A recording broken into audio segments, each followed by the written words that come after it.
വാർത്തകൾ വിശദമായി.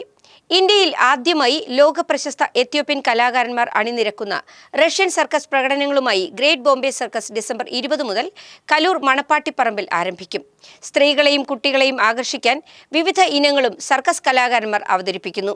Dogs acrobat, dental balance in trapeze തുടങ്ങിയവയും വിവിധ ഇനങ്ങളിൽ ഉൾപ്പെടുന്നവയാണ്. ഗ്രേറ്റ് ഇന്ത്യൻ ബോംബെ സർക്കസിൽ 200 ജീവനക്കാരിൽ 100-ൽ പരം പേർ സർക്കസ് കലാകാരന്മാരാണ്. 1920-ലാണ് ഗ്രാൻഡ് ബോംബെ സർക്കസ് ഇന്ത്യയിൽ പ്രാരംഭം കുറിച്ചത്.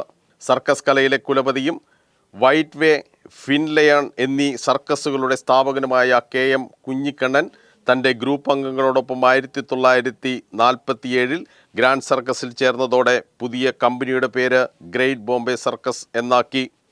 1953-ൽ KM കുഞ്ഞിക്കണ്ണൻ്റെ നിര്യാണത്തിന് ശേഷം അദ്ദേഹത്തിൻ്റെ മരുമകൻ KM Balagopalan great Bombay സർക്കസിൻ്റെ പാർട്ട്ണറായി ചാർജെടുത്തു.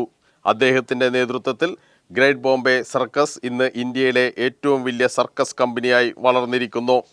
Ethiopian കലാകാരന്മാരുടെ ത്രസിപ്പിക്കുന്ന പ്രകടനമാണ് പ്രധാന ആകർഷണം. എത്യോപ്യൻ കലാകാരന്മാരും ചേർന്ന് അവതരിപ്പിക്കുന്ന singing beam acrobat, diabolo, roller balance, clubs juggles എന്നിവ പ്രധാന ഇനങ്ങളാണ്.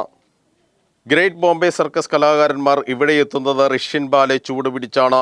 അവർ അവതരിപ്പിക്കുന്ന അതിസാഹസിക അഭ്യാസ പ്രകടനങ്ങൾ അത്ഭുതപരതന്ത്രമായി മാത്രമേ കാണികൾക്ക് നോക്കിക്കാണാനാവൂ എന്ന് ഭാരവാഹികൾ വാർത്താസമ്മേളനത്തിൽ അറിയിച്ചു. വാർത്താസമ്മേളനത്തിൽ ശ്രീഹരി നായർ, ലിസ, ബേബി, ആശ എന്നീ വനിതാ കലാകാരികളും പങ്കെടുത്തു. ഈ സർക്കസ് ഇവിടെ വന്നിട്ട് ഒരു 25 വർഷമായി. ഗ്രേറ്റ് ബോംബെ സർക്കസ് പൊതുവേ ഗ്രേറ്റ് ബോംബെ സർക്കസ് നോർത്തിലും പിന്നെ പല അങ്ങോട്ടുള്ള നോർത്ത് ഇന്ത്യയിലും പിന്നെ വെസ്റ്റേൺ ഇന്ത്യയും ആ സ്ഥലങ്ങളിലാണ് പൊതുവേ നമ്മൾ പ്രദർശനം നടത്തിക്കൊണ്ടിരുന്നത്. കാരണം ഇതിനു മുമ്പ് കുറച്ചു കാലം ഹൈദരാബാദിലുണ്ടായിരുന്നു, പിന്നെ അത് കഴിഞ്ഞ് ഇവർ ഡൽഹിയിലുണ്ടായിരുന്നു. ഇവിടെ വന്നിട്ട് കുറച്ച് കാലമായി. അപ്പോൾ എറണാകുളത്ത് പിന്നെ ശരിക്കും 25 കൊല്ലം തന്നെയായി ഇവിടെ വന്നിട്ട്. അതുകൊണ്ട് നമ്മൾ ഈ വെക്കേഷൻ ടാർഗറ്റ് ചെയ്തിട്ടാണ് നമ്മൾ ഇങ്ങോട്ട് വന്നത്. കാരണം ക്രിസ്മസ് വെക്കേഷനിൽ കുട്ടികൾക്ക് അവധി ഉണ്ടാവും. പിന്നെ ഞാൻ കാണുന്നത് ഇപ്പോഴത്തെ ഒരു വലിയൊരു ട്രെൻഡ്, ഞാൻ ഇപ്പം കഴിഞ്ഞ 1-2 ക്യാമ്പ് കണ്ടത്, കുട്ടികളാണ് നമ്മളെ പ്രധാന കസ്റ്റമേഴ്സ്. ഈ കുട്ടികൾ തന്നെയാണ് അച്ഛനും അമ്മേനെയും സർക്കസിലേക്ക് കൂട്ടിക്കൊണ്ടുവരുന്നത്.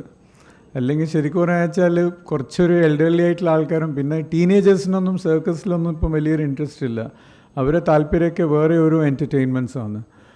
അപ്പം ഈ എൻ്റർടൈൻമെൻറ്റ് നിലനിൽക്കണമെങ്കിൽ കുട്ടികൾ ആണല്ലോ ഇല്ല മെയിൻ ആകർഷണം. അതുകൊണ്ട് ഇപ്പോൾ നമ്മൾ കുറച്ച് ക്ലൗൺ ഐറ്റംസും ഇങ്ങനത്തെ കുറച്ച് കോമഡി ഐറ്റംസിനൊക്കെയാണ് കുറച്ച് ഹൈലൈറ്റ്. നമ്മൾ ഈ ശനിയാഴ്ച വൈകുന്നേരം 7 മണിക്കാണ് ഇനോഗ്രേഷൻ.